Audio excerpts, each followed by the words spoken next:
Have you ever had the feeling that something was wrong? As if the person you trusted most was withholding secrets from you? That's precisely what happened to me. I assumed my wife was preoccupied with work, staying late with her employees. However, as I investigated deeper, things needed to add up. It came out that she wasn't just working late, she was having an affair. Instead of confronting her immediately, I ensured her entire family knew who she was. It wasn't easy, but the truth had to be revealed no matter the consequences.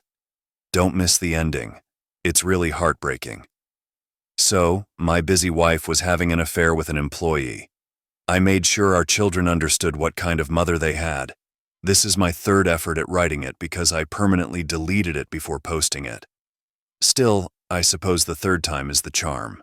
It also seems like therapy to finally get it off my chest by sharing it here. I, 44, and my wife, Sarah, 41, have been married for over 14 years. We have 2 children and a wonderful house in the suburbs.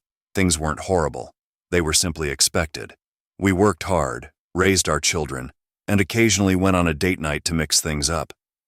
We met through a mutual acquaintance, Greg, whom I had known since college.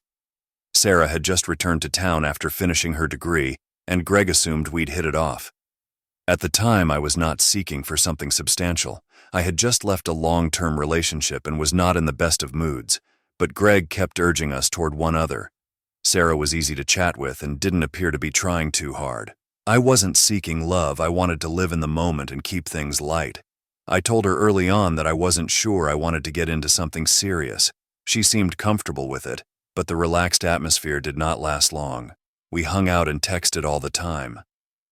3 months in, I discovered I really enjoyed being around her. I gradually became all in without even recognizing it. It wasn't a particularly romantic start, but it worked. After 2 years of dating, we decided to move in together. Honestly, I hadn't considered marriage in a long time until Sarah casually mentioned it one night while we were watching TV. And like our manner of doing things, we all agreed it made sense. The next thing I knew, we were arranging a small wedding for close friends and family. We didn't really plan for the kids either. Our first came around a year after we married, but we were both happy and went with it. A few years later, the second child arrived, and life became increasingly hectic with chilled rearing and employment. Sarah works in event planning, which involves many late evenings and weekends away. I used to be proud of how much I trusted her. After all, I never gave her any cause to distrust me, and she always seemed to be where she said she was. So, over time, I developed a deep trust in her. That shouldn't be unreasonable. One crucial detail in the story that I must disclose, as foolish as it may sound, is that my wife adores pearls. Her favorite jewelry pieces have to be the pearls I've bought her over the years. She had a strange obsession with pearls, which I thought hilarious given how much she disliked eating oysters. She would make a great fuss about ensuring that the brands from which I purchased the pearls were ethically sourced. I didn't care much, but I needed to be specific because she'd done her research with all that pearl love over the years. I did not disappoint. I purchased her a pearl necklace for our wedding, a bracelet for our 5th anniversary, and earrings for our 10th, all from high-end businesses that ensured the farming process was ethical. She became nearly fascinated with them. She wore at least one item to every function, and on rare occasions, she wore all 3 as if they were some good luck charm. They'd never leave their box if it wasn't for a memorable stay or event. Imagine my amazement when I was washing laundry one day and discovered her favorite earrings in the pocket of her coat, a coat she hadn't worn in months. I was just about to dump the clothing in the laundry basket, making sure the pockets were empty, when I noticed them. Those small pearl studs I got her for our anniversary. She always wore the same earrings for work or significant events. They were her go-to, so why were they stashed in a coat pocket like spare change? Yeah, that was concerning. When she wasn't wearing them, she kept them in the velvet-lined boxes they came in. I asked her about it calmly, attempting not to appear paranoid. She shrugged it off and mumbled something about taking them off after an event and forgetting to put them back on, but the laughter did not reach her eyes. I don't know what I mean, but something about her eyes didn't sit right with me. I'd known her long enough to understand her body language, and it appeared she was dismissing me. That was my first solid indication that something was wrong. That's when I started putting together all the strange, small things I'd noticed, but ignored. I needed to become a spy overnight. I carried out all of the tasks subtly enough. I suddenly paid closer attention to her, taking mental notes on her schedule and comparing what she claimed to be accomplishing to what appeared to be achievable. Whenever she had a late-night meeting, I'd check her social media like a detective, trying to piece together her story using whatever clues I could discover online. It was exhausting, especially since I needed to make progress despite everything. It was like completing a puzzle with half of the pieces missing. She was meticulous, or at least cautious enough not to reveal anything. Then, one Friday night, she informed me that she would see a client at a downtown hotel restaurant for a significant event she manages. She indicated she would be gone late, possibly returning at midnight.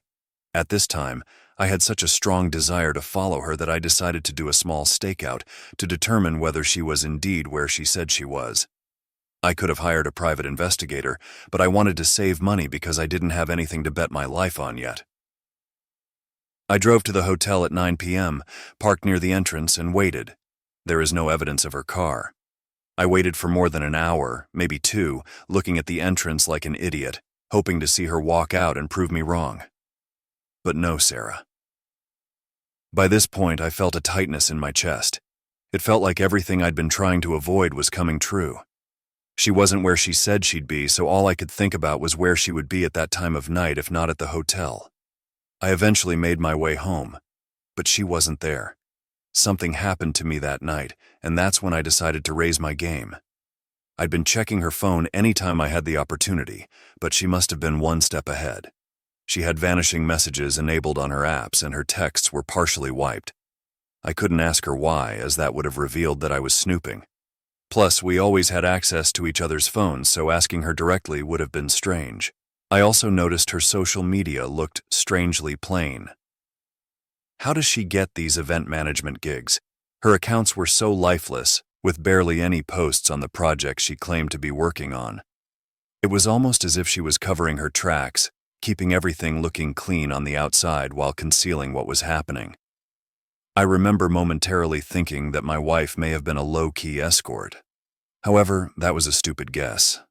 At that time, however, I was utterly lost. I started thinking the only way out of this issue was to face her personally. I was tired of sneaking around and making myself insane. But before I did it, one thought occurred to me. Credit statements, traditional tracking. I don't pay much attention to finances, or at least I haven't in the past. I used to delegate responsibility for most expenses and purchases since I didn't want to supervise them. I trusted her. But I'd found just what I needed. It was easy to spot. There were expenditures for luxury dinners and hotel stays in locations we'd never visited together. They weren't work expenses because she used a different card for everything. One fee in particular stood out to me. A hotel that was not even in our city. It wasn't close to her office. And when I looked it up, it turned out to be one of those romantic boutiques, definitely not the kind of venue for a work meeting. At the time, I wondered if all of her team meetings were work meetings. She always used the app to message her coworker about something significant at night. She's always been a workaholic, and I often object and try to get her to relax, but with little success. It was difficult for me to determine what was real and what wasn't. I knew her job was real, and she was busy most of the time, but it appeared like she hid whatever else she was doing behind the rest of that. And then, out of nowhere, I realized she might be cheating on me with a coworker. Given her busy schedule, it nearly had to be. The following time I had the opportunity to check her phone, I went straight to her work apps, which needed to be secured. She opened Teams over 100 times daily, so any lock would have only slowed her down. I noticed she had direct messages with a specific individual, and the look suggested that the person was lower on the corporate ladder than her. They were having extremely explicit talks in there, with one thing that nearly had me hurl my phone, a whole message thread where they were talking about their favorite positions and how they should do that the next time, mixed with actual work-related conversations. It hurt so much to see all of that, but I was ecstatic to have found it. At the end of the day, it was the first and only tangible evidence I had. I carefully screen recorded the entire thing and transferred the proof to my phone. I needed to make sure I had everything on hand. The screen recording happened roughly 3 weeks ago, and she has yet to detect anything, although it appears that it was hurting me more than I realized, as my children have noticed. They've been asking whether I'm all right, and yes, I may not have looked my best. I haven't eaten or slept much, and I probably look terrible. They have no idea what's happening, and I can't bring myself to tell them. What is the next step? It's challenging to live with an unfaithful wife, but I know I can't act rashly because my children will be involved. I keep thinking about my children and what it would mean to them if I divorced her. It's not all about me, right? They'll be stuck in the thick of this. And a part of me wants us to talk about it, but I already know what she will say. I no longer know what to do. My head has been in circles. Should I separate and see where things go? I can't quit thinking about the fact that we have children. I've always tried to be a decent father to children, and splitting up the family feels like a betrayal. This is not some random sign I can ignore. It is my wife, the mother of my children. I've even considered talking to my brother. He is a lawyer, therefore he might have some suggestions. He could assist me in figuring out what's best here, but it would require exposing the entire issue. Or should I stay? If she's doing her thing, I should do mine. I could find someone to play with when I'm in the mood. I could have my own fling and even the score. I do not know. Is that stupid? What do you all think?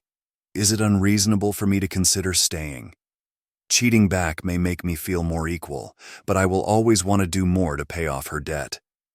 If I'm going to sleep around, I'd instead do so as a bachelor. Plus, having my own flings may be pretty messy. I don't need it right now. And yes, I will ultimately tell my brother about this, because I need someone close to confide in. The last few months have been a haze. My brother has been immensely helpful, and most of the advice I've received, including your comments, has helped me get through it. I'm actually shocked I haven't lost my mind. When I told my brother, a lawyer, about everything, he didn't sugarcoat anything. He flat out informed me that staying in this marriage would destroy me, and worse, it would harm the children more than simply ending it. He stated the more I waited, the worse things would get. I didn't want to accept him at first. Who wants to confess their marriage is ending? But he made a valid argument. If I didn't act quickly, my wife Sarah might spin the entire issue. She's clever enough to turn the kids against me and maybe even defraud me financially. And I didn't need to stay with a lady I'd grow to detest over time. Following that conversation, I began the process of filing for divorce. I didn't want a drawn-out legal struggle, but I felt I had to defend myself and the kids. The procedure was already unpleasant, and I couldn't risk her gaining control of the story. I clarified to my brother that I wanted things to proceed quickly, and he agreed. There was no reason to drag this out. Still, I realized I needed to remain calm, mainly because children were involved. They were old enough to notice what was going on, so I decided to show them some of the proof that proved my wife's infidelity, but I made sure it was clean of any explicit content. I understand that some people may disagree with telling the children the truth rather than protecting their mother's image, but she can go to hell. They should know what kind of person she is from an early age. I wasn't simply trying to play the decent dad who got cheated on. I wanted to make sure kids understood that I wasn't the bad guy in this. I couldn't take the thought of them disliking me after everything, so I prepared for that moment, ensuring they had the correct person to blame. I went for the throat. Sarah's employer had a stringent no fraternization policy, and management could not develop connections with staff. She knew the regulations inside and out since she often discussed them. So I gathered everything I could find: credit card bills, emails, hotel receipts, and any other form of documentation. Over the weekend, I emailed an anonymous tip to her HR department. I wanted to hit her where it stung the most, at her job. Fast forward to the following Tuesday, when she returned home sobbing and ugly crying. Of course, I played dumb and asked her what was wrong despite knowing precisely what was going on. She didn't say much initially. She just cried, shoved me away, and stormed out. The next day, she informed me that she did not go to work and had been given some time off. Yes, right, I didn't push her or argue. I waited for the proper moment. Later that evening, I gave her the divorce papers. You should have seen her face. It looked like she'd been hit by a truck. It took her a few seconds to connect her job drama and the divorce papers I had just served her. When she finally did, she burst into tears. She was crying so hard that the kids walked in and asked what was going on. That's when I took out the collage of messages I had created and sat them down. I didn't sugarcoat anything. They were both teenagers, mature enough to handle the truth. I informed them straight out that their mother had done some horrific things, but I was careful not to scare them for life. But I wasn't about to lie either. Sarah began to lose her cool, throwing things, shouting, attempting to portray herself as the victim, urgently trying to get me to stop talking. I'd never seen her like that, and neither had the children. They were afraid. So I took the kids to my room, locked the door, and waited for the situation to quiet down. After a while, I packed up the kids, took their luggage, and went to my parents' house. We stayed there for a while to give everyone some space. The weeks that followed were grueling. Sarah was calling everyone we knew, attempting to explain her side of the story and saying everything was a mistake. It was almost comical because I hadn't informed anyone save my brother and parents, and now she was outing herself to everyone. When some pals contacted or texted me, I sent them the screenshots. I did not have time to fight, so I sent them the uncensored version. Our lawyers went back and forth, attempting to finalize the divorce. In the settlement, I received the house, which felt like a victory, as well as partial custody of the children, who, by this point, didn't want much to do with her due to the drama. I also received a sizable portion of our savings. Sarah tried to fight me on it, but with all of the evidence of her squandering our money on her affair, she didn't have much of a case. Despite her violent outburst, her adultery, and the children's apparent reluctance to live with her, custody ended up 60-40 in my favor. That portion irritated me since the legal system can be skewed toward women, but I accepted whatever I could get. I later learned that she left her job shortly after everything erupted. Apparently word spread and her professional reputation suffered. Knowing Sarah, I doubt she went freely. She was presumably demoted or forced out, but whatever happened, she couldn't take it and left. Seeing her have to face the repercussions gave me a slight sense of joy. He recently had to meet for one of the children's birthdays. She attempted to act like everything was expected but was clearly straining. Watching her sink under the weight of her choices gave me a feeling of closure that I never expected. Life isn't ideal right now, but I'm happy. At least I don't have to deal with constant suspicion and lies. That chapter is finally ended. I did what I had to do to protect myself and my children, even though it was excruciatingly painful. It wasn't easy, but I knew I had to stand up for myself and tell the truth to others around me, even though I knew how difficult it would be for my family. There is no easy way to manage something like this. Still, my biggest concern was keeping the kids safe from deception and ensuring they realized the reality of what was happening. The judicial system is incredibly aggravating, especially given the custody disparity. After everything that has transpired, it seems unfair. But my children are old enough to understand the reality for themselves, and the fact that they don't want much to do with her speaks volumes. I've been doing everything I can to be the dependable dad they require right now. I've already completed the most challenging portion. Now I need to care for myself and consider the future. I've come a long way, and while it wasn't easy, I know I did what was best for me and my children. Now my attention is on healing and moving forward. Sharing my story has been an essential part of the process, and if you're going through something similar, please share your experiences or views here. We're all trying to get through it one step at a time. If you want to see more stories like this, remember to like, subscribe, and turn on the notification bell so you don't miss any future updates.